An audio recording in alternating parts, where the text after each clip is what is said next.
बिस्मिल्लाहिर्रहमानिर्रहीम। आज हम आपसे शेयर करने के लिए जा रहे हैं ज़र्दे की रेसिपी। सबसे पहले हमने 3.5 कप पानी का लेकर उसमें 4 इलायची डालकर खुशबू के लिए उसको उबालने के लिए रख दिए। अब हम इसमें ज़र्दे का कलर थोड़ा सा डालेंगे और इसको अच्छी तरह मिक्स होने देंगे।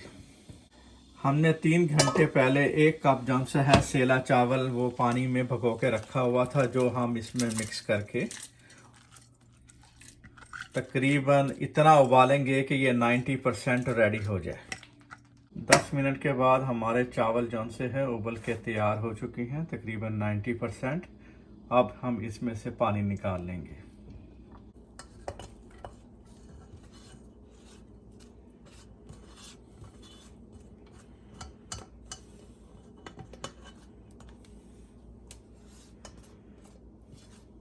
अब हम तकरीबन 3 चम्मच देसी घी लेकर उसमें थोड़े से काजू भूनेंगे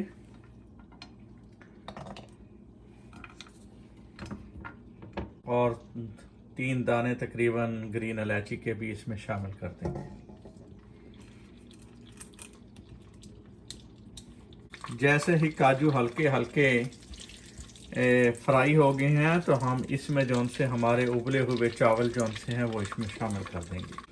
हम इसको 2 लेयर में लगाएंगे। सबसे पहले आधे चावल जौन से है 1 लेयर में लगा देंगे।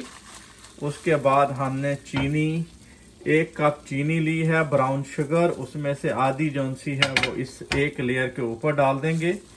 उसके बाद बाकी जो है चावल उसको जौन सा है इसके ऊपर डालने के बाद उसके बाद आधी शुगर है उसकी लेयर इसके ऊपर लगा देंगे।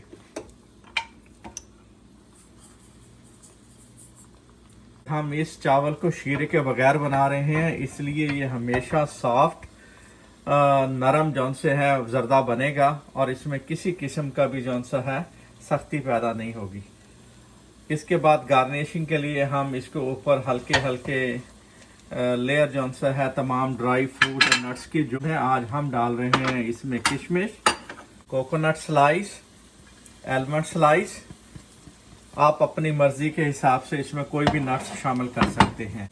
इस तमाम जर्दे को हम तकरीबन 15 मिनट के लिए हल्की आंच पे दम के लिए रख देंगे और हमारा जर्दा तैयार हो 15 मिनट के बाद हमारी शुगर तमाम इसमें अब्जॉर्ब हो चुकी है। जैसा कि आप देख रहे हैं कि ये जर्दा हमने बगैर चाशनी के बनाया है और इंतहाई सॉफ्ट और बेहतरीन बना है। अब हम इसको डिश आउट कर देंगे।